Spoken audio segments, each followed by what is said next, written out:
Hi guys, ನಾನು ನಿಮ್ಮ ಪ್ರೀತಿಯ view vlogger. Welcome to my channel. ನಮ್ಮ ಬ್ರದರ್ ಅವರು ಹಳೆ ಮನೆಯ ತಳ್ಳಿ ಹೊಸ ಮನೆ ಕಟ್ಟಬೇಕು ಅಂತ ಎಲ್ಲ ಪ್ಲ್ಯಾನ್ ಮಾಡಿಕೊಂಡು ಎಲ್ಲ ಡೆಮಾಲಿಷ್ ಮಾಡೋಕ್ಕೆ ರೆಡಿ ಮಾಡ್ಕೊತಿದ್ರು. ನೋಡ್ಬೋದು ಹಳೆ ಕಾಲದಲ್ಲಿ ಮನೆಗಳು ಹೆಂಗಿರ್ತವೆ ಅಂದ್ಬಿಟ್ಟು. ನಮ್ಮ ಅಣ್ಣವ್ರ ಮನೆ ಬಂದು ಅಟು ಮನೆ ನೋಡ್ಬೋದು, ಮೆಟ್ಟಿಲು ಸಮೇತ ಇತ್ತು. ಆಮೇಲೆ ಹಳೆ ಕಾಲದ ಅಲ್ಮಾರ್ಗಳು ನೋಡ್ಬೋದು, ಬೀರುಗಳ ಥರ ಹೆಂಗಿರ್ತಂತ. ಮನೇಲಿ ಯಾವ ವಸ್ತುಗಳು ಕೆಲ್ಸಕ್ಕೆ ಬರ್ತಾವೆ ಅವೆಲ್ಲ ಬಿಚ್ಕೊಂಡ್ರಿ. ಈ ಫ್ಯಾನ್ನು ಬಿಚ್ಕೊಂಡ್ರಿ. ಈ ಫ್ಯಾನ್ಗೆ ಹಿಸ್ಟ್ರಿ ಏನಪ್ಪ ಅಂದರೆ 25 ವರ್ಷದಿಂದ ಯಾವುದೇ ಥರ ರಿಪೇರಿ ಕೂಡ ಆಗಿಲ್ಲ, ಚೆನ್ನಾಗಿ ವರ್ಕ್ ಆಗ್ತಿತ್ತು. ನಮ್ಮ ಹಳೆ ಮನೆ ಅದು ಒಂದು ವಿಡಿಯೋ ಮಾಡಿಕೊಡು ಮೆಮೊರಿಗೋಸ್ಕರ ಅಂತ ಹೇಳೋದು ಮಾಡಿಕೊಟ್ನಿ. ಹಳೆ ಮನೆನ ತಳ್ಳಬೇಕಂದ್ರೆ ಎಷ್ಟಾದರೂ ಬೇಜಾರು ಅನ್ನೋದು ಇದ್ದೇ ಇರ್ತದೆ, ಏನು ಮಾಡೋಕ್ಕಾಗಲ್ಲ. ಇವರೇ ನೋಡ್ರೆ ಕರೆಂಟ್ ಸೀನಣ್ಣ ಅಂದ್ಬಿಟ್ಟು 25 ವರ್ಷ ಎಕ್ಸ್ಪೀರಿಯನ್ಸ್ ಐತೆ. ಎಲ್ಲ ಬಿಚ್ಚಿಕೊಟ್ಟು ನೀಟಾಗಿ ಸುತ್ಕೊಂತ ಇದ್ನ ಆನಂದಣ್ಣ, ಯಾವ್ಯಾವ ವಸ್ತುಗಳು ಬೇಕೋ ಯಾವ್ಯಾವ ಬೇಡ ಅಂದ್ಬಿಟ್ಟು.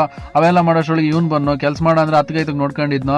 ಆಮೇಲೆ ಕಿಟಕಿ ಬಾಗಿಲು ಕೂಡ ಸಹ ಬಿಚ್ಕೊಂಡ್ರೆ ಯೂಸ್ ಆಗುವಂಥದ್ದು ಎಲ್ಲೋ ಒಂದಿನ ಇದ್ರೆ ಹಳೆ ವಸ್ತುಗಳು ಯಾವತ್ತಿದ್ರೂ ವೇಸ್ಟ್ ಆಗಲ್ಲ, ಹಾಳಾಗಲ್ಲ.